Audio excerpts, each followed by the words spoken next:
Barba Azul era uma vez um homem que possuía casas magníficas, tanto na cidade quanto no campo. Suas baixelas eram de ouro e prata, as cadeiras estofadas com peçarias, as carruagens recobertas de ouro. Mas, por desgraça, esse homem tinha também a barba azul. A barba o tornava tão feio e terrível que mulheres e moças fugiam quando batiam os olhos nele. Uma dama nobre que vivia nas suas vizinhanças tinha 2 filhas que eram verdadeiras beldades. O homem pediu a essa senhora a mão de uma de suas filhas e deixou que ela mesma escolhesse qual das 2 lhe daria. Nenhuma das moças quis aceitar a proposta e ficaram empurrando o pedido de uma para a outra, sem conseguirem se convencer de casar com um homem de barba azul. O que aumentava ainda mais aquela versão é que o homem já se casara com várias mulheres e ninguém sabia o que fora feito delas. Para criar amizade, Barba Azul levou as moças e a mãe, mais 3 ou 4 das amigas mais íntimas delas e alguns rapazes da vizinhança para uma de suas casas de campo. Lá passaram 8 dias inteiros. Foi uma sucessão de passeios, caçadas e pescarias, danças, banquetes e ceias. À noite, estavam sempre tão ocupados em pregar peças uns nos outros que nunca dormiam. Enfim, tudo correu tão bem que a irmã caçula começou a pensar que a barba daquele homem não era assim tão azul e que ele era de fato um perfeito cavalheiro. Assim que voltaram para a cidade, realizou-se o casamento. Passando um mês, Barba Azul disse à mulher que tinha de partir em viagem para cuidar de um negócio importante na província. Ficaria fora pelo menos 6 semanas. Insistiu que ela se divertisse na sua ausência. Poderia, se quisesse, convidar suas melhores amigas e levá-las para a casa de campo, que as recebesse sempre muito bem. Deu à mulher uma argola com chaves penduradas e disse: "Estas são as chaves dos grandes depósitos. Aqui estão as das baixelas de ouro e prata, que não são de uso diário. Estas são as dos meus cofres fortes, onde guardo meu ouro e minha prata. Estas são dos escrínios, onde guardo minhas pedrarias. E aqui está a chave mestra de todos os aposentos da casa.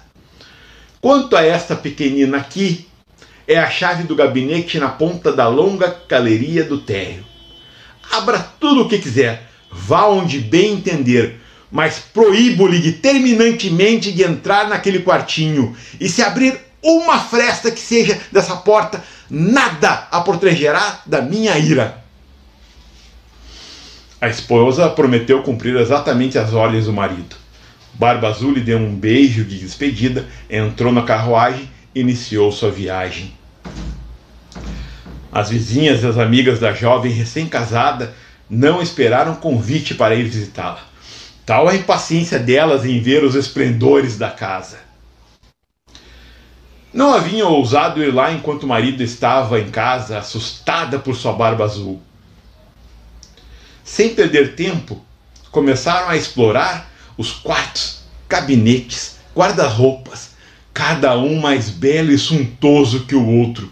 Depois subiram para ver os depósitos e ficaram pasmas diante do número e da beleza das tapeçarias, camas, sofás, cristaleiras, mesas de vários formatos. Havia espelhos em que a pessoa podia se ver da cabeça aos pés. Alguns espelhos tinham moldura de vidro, outros de prata ou de vermelho, mas todos eram os mais belos e os mais magníficos que já se tinha visto. As convidadas não paravam de enxergar e exagerar e invejar a felicidade da amiga. Esta, no entanto, não estava se divertindo nada em ver todo aquele luxo, pois estava ansiosíssima para abrir o gabinete do térreo. Estava tão atormentada por sua curiosidade que, sem lembrar que era grosseiro abandonar suas amigas, desceu por uma escadinha secreta e tão depressa que por 2 ou 3 vezes achou que fosse cair. Ao chegar à porta do gabinete, parou por um momento, pensando na proibição do marido e considerando que podia lhe ocorrer uma desgraça caso desobedecesse. Mas a tentação era grande demais. não pôde resistir a ela e, tremendo, pegou a chavezinha e abriu a porta. De início não conseguiu ver coisa alguma, pois as janelas estavam fechadas. Após alguns instantes, começou a perceber que o assoalho estava todo coberto de sangue coagulado e que naquele sangue se refletiam os cadáveres de várias mulheres mortas penduradas ao longo das paredes. Eram todas as mulheres que Barba Azul desposara e degolaram uma depois da outra. Pensou que ia morrer de pavor e, ao puxar a chave da fechadura, caiu de sua mão. Depois de respirar fundo, apanhou a chave, trancou a porta e subiu ao seu quarto para recobrar a calma. Mas seus nervos estavam em frangalhos. Não conseguiu se tranquilizar. Notando que a chave do gabinete estava manchada de sangue, esfregou-as 2 ou 3 vezes, mas o sangue não saiu. Tentou lavá-la e esfregá-la com areia e saibro também, mas o sangue não saía, pois a chave era encantada e não havia meio de remover aquela mancha. Quando se conseguia limpar o sangue de um lado da chave, ele reaparecia do outro. Barba Azul chegou de sua viagem naquela noite mesmo, dizendo que a caminho recebera cartas lhe informando que o negócio que exigira a sua presença fora concluído de maneira vantajosa para ele. Sua esposa fez tudo o que pôde para lhe demonstrar que estava radiante com seu rápido retorno. No dia seguinte, ele pediu as chaves de volta. Elas as devolveu, mas com uma mão trêmula que ele adivinhou facilmente tudo o que acontecera.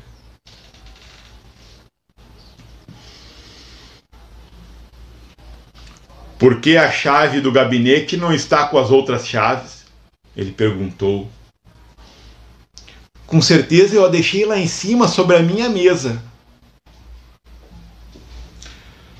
Não deixe de devolvê-la logo mais, disse Barba Azul. Após várias desculpas, ela teve de trazer a chave. Depois de examiná-la, Barba Azul perguntou à mulher: por que a chave está manchada de sangue? Não tenho a menor ideia, respondeu a pobre mulher, mais pálida que a morte. Não tem a menor ideia? Replicou Barba Azul. Mas eu tenho. Você quis entrar no gabinete. Muito bem, senhora. Entrará nele e tomará seu lugar junto às damas que lá viu. Ela se jogou aos pés do marido, chorando e pedindo perdão, demonstrando um arrependimento verdadeiro por não ter sido obediente. Teria comovido um rochedo, bela e desesperada como estava. Mas Barba Azul tinha o coração mais duro que um rochedo. Tem de morrer, senhora, ele lhe disse, e imediatamente. Já que tenho de morrer, ela respondeu, fitando com olhos banhados de lágrimas. Dê-me só um tempinho para eu fazer as minhas preces. Dou-lhe 1/4 de hora, disse Barba Azul, mas nem 1 segundo a mais. Quando ficou sozinha, ela chamou sua irmã e lhe disse: minha irmã Ana, pois era assim que ela se chamava, suba no alto da torre, eu lhe peço. Veja se meus irmãos estão chegando. Eles me prometeram que viriam hoje. Se os vir, faça-lhe sinais para que se apressem. A irmã Ana subiu ao alto da torre e de vez em quando a pobre desesperada gemia. Ana, minha irmã Ana, não está vendo chegar ninguém?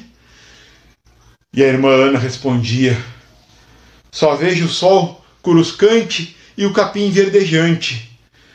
Então Barba Azul, com um grande cutelo na mão, gritou para a mulher a plenos pulmões: desça já, ou subirei aí! Um momento, senhor, por favor, a mulher lhe respondeu. e logo perguntou baixinho: Ana, minha irmã, não está vendo chegar ninguém? E a irmã Ana respondeu: só vejo o céu curuscante e o capim verdejante. Trate de descer depressa, gritou Barba Azul, ou subirei aí.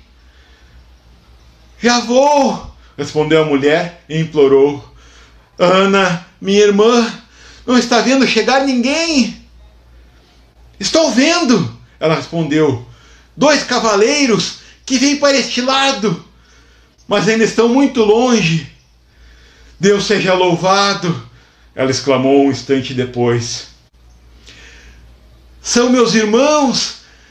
Estou fazendo todos os sinais que posso para que se apressem. Barba Azul se pôs a gritar tão alto que a casa toda tremeu.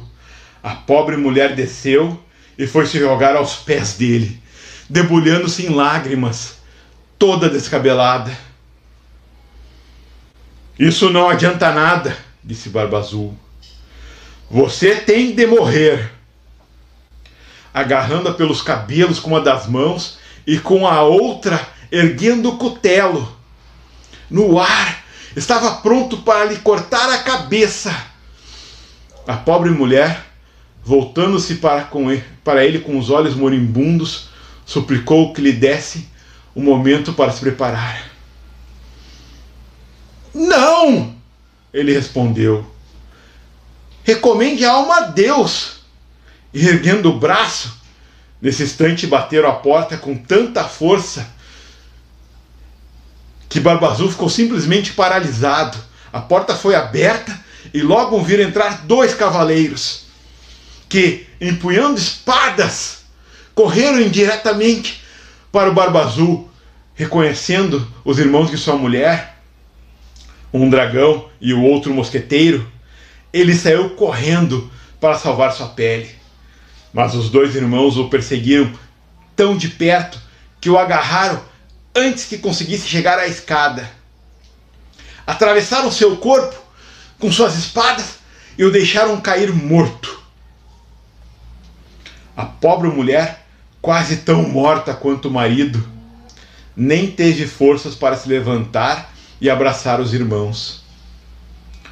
Acontece que Barba Azul não tinha herdeiros e que, assim que sua mulher continuou na posse de todos os seus bens, ela empregou parte de sua fortuna para casar a irmã Ana com um jovem fidalgo que a amava havia muito tempo. Outra parte na compra de patentes de capitão para seus 2 irmãos. E o resto no seu próprio casamento com um homem muito direito que a fez esquecer o que sofrera com Barba Azul.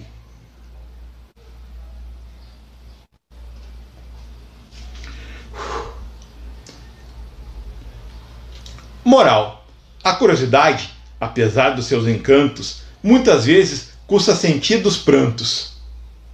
E é o que vemos todo dia acontecer. Perdoe-me as mulheres, esse é um frívolo prazer. Assim que o temos, ele deixa de o ser. E é sempre muito caro de obter.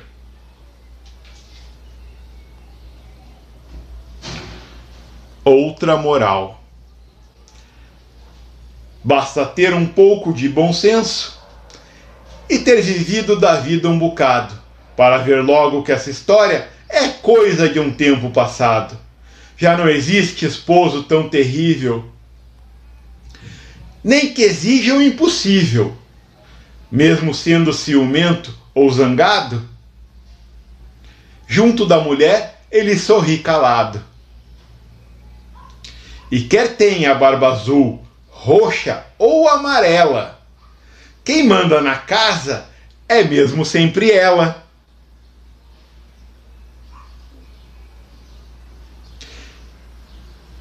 Sim, as histórias são legais, as morais é que eu pouco entendo. Vermeil, essa palavra estava lá no meio do texto, quando ele está falando sobre bachelas e vermelho é uma liga de ouro e prata, ou dito uma prata dourada, ou seja, mais barata que ouro, mas mais cara do que a prata. Entre as duas, acho que eu nunca vi um vermelho na vida. Tá bom? Muito obrigado. Logo teremos mais histórias.